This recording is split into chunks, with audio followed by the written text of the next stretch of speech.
Hola y bienvenidos a Hablando de Mercado, una serie de podcasts presentados por Argus sobre los principales acontecimientos que afectan a los sectores de energía y materias primas en América Latina y el resto del mundo. Mi nombre es Josh Pence y soy el gerente de desarrollo de negocios en Argus para América Latina.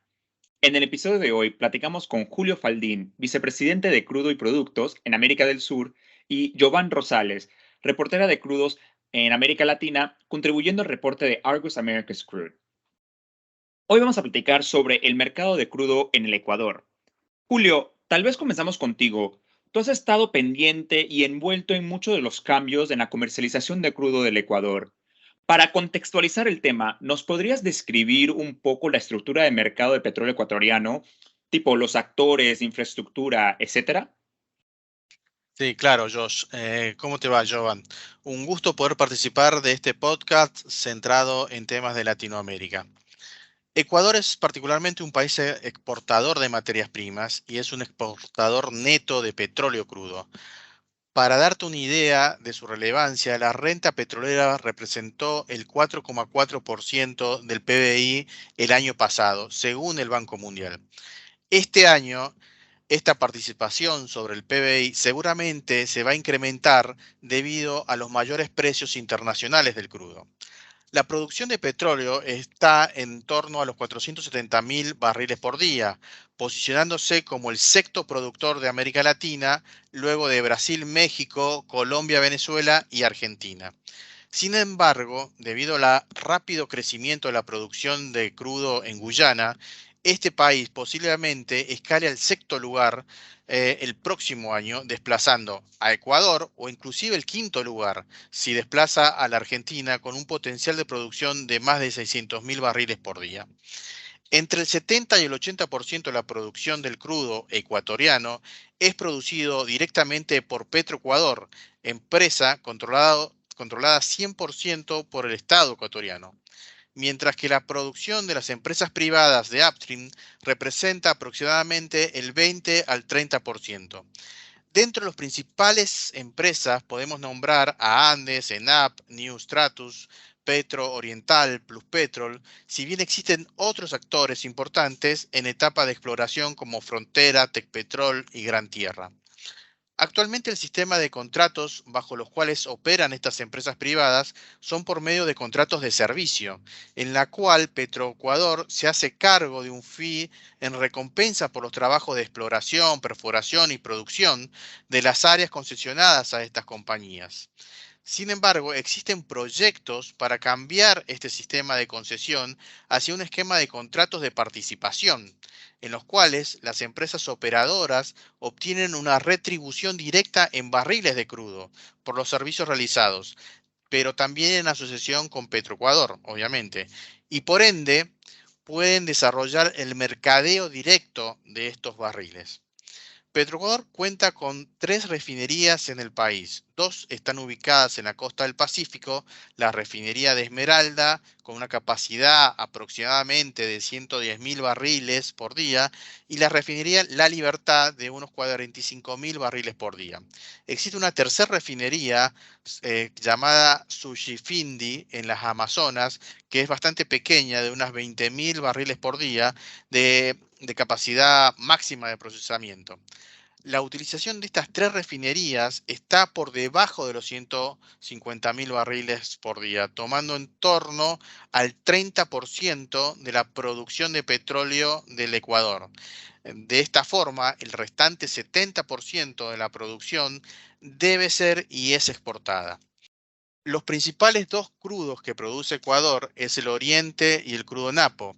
En forma mensual se exportan alrededor de 10 millones por mes, de los cuales 7 millones están bajo acuerdos de financiamiento de largo plazo con el gobierno de Ecuador, con empresas asiáticas, y los 2 millones de barriles restantes actualmente son comercializados en licitaciones públicas, en cargamentos spot o a mediano término.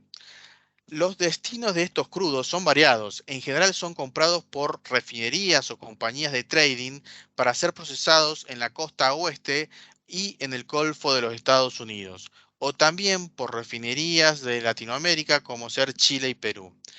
A nivel logístico, Ecuador cuenta con dos terminales de exportación y dos oleoductos principales, el SOTE y el OCP. Ambos oleoductos conectan la zona del Amazonas con la costa del Pacífico. La zona del Amazonas es la principal zona productora de crudo del Ecuador, ubicada en el noroeste de este país, cerca de la frontera con Perú y Colombia. Y la costa del Pacífico están ubicadas las dos terminales de exportación y las dos mayores refinerías del Ecuador. Debido a que los principales crudos del Ecuador, Napo y Oriente, tienen diferentes calidades, el crudo Oriente es un crudo mediano de 22 a 24 pi, agrio de 1,5% de azufre, mientras que el crudo Napo es un crudo más pesado de 17 a 19 grados de API y más agrio aún que el crudo Oriente, con un 2% de azufre. Tener estos dos oleoductos permite una mayor flexibilidad para lograr la segregación de estas dos calidades. El oleoducto transecuatoriano llamado SOTE, de una longitud de casi 500 kilómetros y una capacidad de bombeo de 300.000 barriles por día, finaliza en la refinería Esmeraldas y el puerto de exportación de crudo Balao, en el cual es factible la carga de barcos de un tamaño tipo Panamax o Aframax, mientras que el OCP u oleoducto de crudos pesados tiene una longitud parecida de unos 485 kilómetros, pero con una capacidad de bombeo superior de aproximadamente 450.000 barriles por día. Y finaliza en la terminal marítima del OCP, que posee un mayor calado, permitiendo realizar cargas de barcos de mayores tamaños, como ser Suezmax y VLCC inclusive. Aproximadamente SOTE transporta el 70% y OCP el 30% de la producción total de crudo. Muchas gracias, Julio, por la descripción detallada del mercado de petróleo en el Ecuador. Ahora, entiendo que este mercado es de gran interés no solamente para Latinoamérica, pero también para refinerías, particularmente aquellas en la costa pacífica de Estados Unidos. Jovan, desde el punto de vista de la cobertura de Argus, ¿qué nos puedes comentar? Sí, hola Josh y Julio, y muchas gracias por invitarme al podcast. La producción de crudo en Ecuador se ha mantenido en un rango de los 450 a 533.000 barriles por día en los últimos 10 años, pero lo más significativo fue que hay más volumen disponible para operar de forma spot o a mediano término. Y esto para Argus es fundamental, dado que permite tener una liquidez suficiente para ir siguiendo el precio de los crudos. Y es por este cambio de estrategia que Argus decidió comenzar a republicar los precios diarios de los crudos de Napo y Oriente. Y recientemente, Petroecuador renegoció acuerdos de suministro de petróleo con Petrochina para extender la fecha de entrega final de más de 66 millones de barriles hasta el 2027, por lo cual también va a liberar más volumen para el mercado spot. Y cabe recordar que Argus publicó estos precios hasta el año 2014, momento en el cual la mayoría del volumen de crudo era comercializado en contratos de largo plazo, perdiendo la liquidez y de esta forma la información necesaria para el seguimiento de los precios. Ahora, hoy en día, nuestros precios son la referencia utilizada por Petroecuador y sus compradores, tanto para acuerdos de corto a mediano plazo. Y yendo a la actualidad, ustedes dos, ¿cómo ven el impacto de los crudos ecuatorianos a raíz de los diferentes eventos internacionales? Por ejemplo, el conflicto entre Rusia y Ucrania. Josh, los crudos ecuatorianos, al igual que los demás crudos producidos en Latinoamérica, fueron impactados en varios aspectos por este conflicto entre Rusia y Ucrania. En primer lugar, debido a la búsqueda de Europa en reemplazar de forma paulatina el suministro del crudo Urales de Rusia, esto hizo que haya cambios en los flujos de comercialización internacional. Por un lado, hemos visto precios de Napo y Oriente superando los 110 y 114 dólares por barril respectivamente, y hemos observado una mayor afluencia de crudos de los Estados Unidos y crudos latinoamericanos llegando a Europa. Y esto permitió que más refinerías americanas se vean interesadas en posicionarse en contratos de crudo ecuatorianos, como ser Shell, Phillips 66, Marathon, además de las compañías de trading que suelen interesarse en este tipo de operaciones spot. Sí, es un buen punto, Julio, porque los crudos Napo y Oriente se vieron fortalecidos principalmente por la demanda en la costa oeste de los Estados Unidos, que es una región de mayor demanda para los crudos ecuatorianos, al igual que otros crudos de Latinoamérica. Por ejemplo, un crudo muy similar en calidad a Oriente es el Vasconia de Colombia y es un grado muy utilizado en las refinerías de la costa oeste de los Estados Unidos, como también el crudo de Argentina, Medanito, y también el Lisa de Guyana. Y al inicio del conflicto, este apetito por crudos ecuatorianos se pudo observar en la reducción de los diferenciales o los descuentos del crudo Napo y Oriente contra la referencia de WTI. Y se han visto fortalecimientos de hasta $4 por barril entre los precios preconflicto y máxima apreciación en el mes de marzo, abril y junio. Y en abril fue cuando el crudo de Rusia a la costa oeste bajó a menos de 27,000 por día, cuando en marzo el volumen estaba a casi 70,000 barriles por día.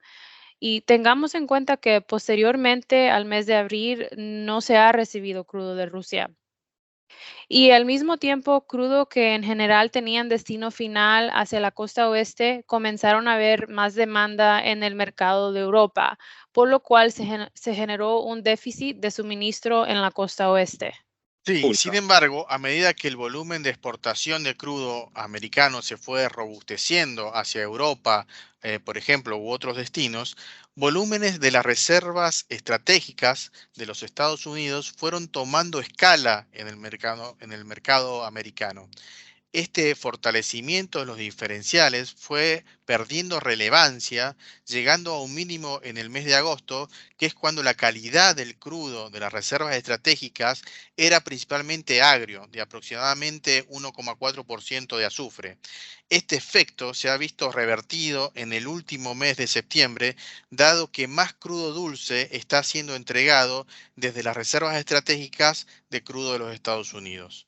Otro efecto directo del cambio de flujo de crudos es que la distancia de los viajes de los cargos ha dejado de ser óptimos, registrándose viajes más largos, mayores demoras, que en definitiva sacan de circulación un porcentaje de los barcos disponibles para ser contratados. Esto ha encarecido los fletes y esto afecta directamente a los diferenciales o descuentos de los crudos ecuatorianos.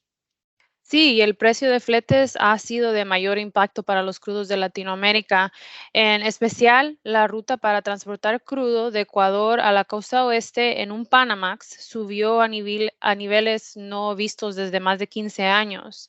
Para enviar un buque a la costa oeste está casi a $47 por tonelada, lo que viene siendo $7 más para cada barril de crudo Napo o Oriente. Y es importante remarcar que actualmente el crudo ANS, que puede verse como un crudo competidor de los ecuatorianos, se comercializa con precios superiores a los actuales de Napo y Oriente. Y este spread daría espacio a un posible apreciación si la demanda se mantiene estable. Ahora, sin embargo, actualmente lo que se está visualizando en el mercado global es una menor demanda debido a los riesgos de una posible recesión.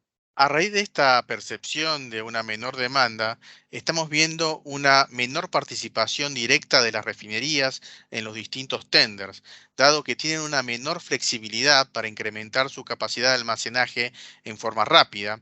En su lugar, están tomando preponderancia las compañías de trading, pero con descuentos mayores para compensar los mayores costos de flete, los costos de almacenamiento, mayores costos de cobertura por un mayor tiempo de almacenaje y obviamente la estructura de mercado que también debe ser compensada. Muy bien, hemos escuchado a fines del año pasado y también a mediados de una serie de incidentes logísticos y sociales que terminaron impactando la producción de crudo en el Ecuador. ¿Qué nos pueden comentar al respecto? Es correcto, Josh. Si bien fueron eventos de distinto tipo, ambos repercutieron en la producción de crudo, obligando a Petroecuador a declarar la fuerza mayor en sus contratos de venta. Y en el caso de fines del año pasado, a inicio de este año, a raíz de las intensas lluvias y el desborde de los ríos, se produjeron desplazamientos de tierra en el trazado de los oleoductos SOTE y OCP, produciendo el derrame y paralización del bombeo. Y por esta razón se perdió de producción.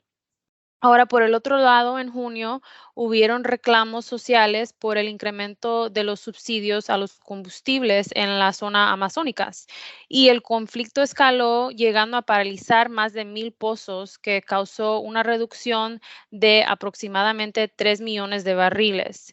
Y cabe mencionar que la producción privada no se vio afectada a los niveles de Petroecuador debido a que tienen una mayor capacidad de almacenaje evitando el paro de pozos. Y estos incidentes no provocaron la cancelación de cargos previamente acordados, pero sí debieron ser replanificados, demorando las entregas entre 15 y 20 días. El objetivo de producción para el gobierno ecuatoriano para el año 2022 es de 580,000 barriles por día. Sin embargo, desde enero a agosto, el promedio de producción de crudo del país está alrededor de 460,000 barriles por día. Jovan, otro tema que me gustaría remarcar es que a pesar de que Ecuador es un país exportador neto de crudo, también es un importador neto de productos refinados, en especial diésel y gasolinas, por lo cual Ecuador tiene un déficit de capacidad de refinación y durante muchos años esta situación ha dado lugar a la evaluación de varios proyectos para incrementar el complejo de refinación y también otros proyectos para la optimización de las refinerías actuales, teniendo en cuenta que disponen de las reservas y de la producción de crudo para su procesamiento de forma local. Muchas gracias, Julio y Jovan. Se nos acaba el tiempo, pero muchas gracias por acompañarnos en este episodio de Hablando de Mercado. Visite nuestra página web para más información sobre nuestras publicaciones en www.argusmedia.com. Puede escuchar este y otros episodios de nuestra serie de podcast en español disponibles a través de nuestra página web en www.argusmedia.com/hablando-de-mercado. Denos un me gusta, comparte y visite la página para seguir todos los acontecimientos en el mercado mundial de commodities y comprender sus efectos en América Latina. Volveremos pronto con otra edición de Hablando de Mercado. Hasta luego.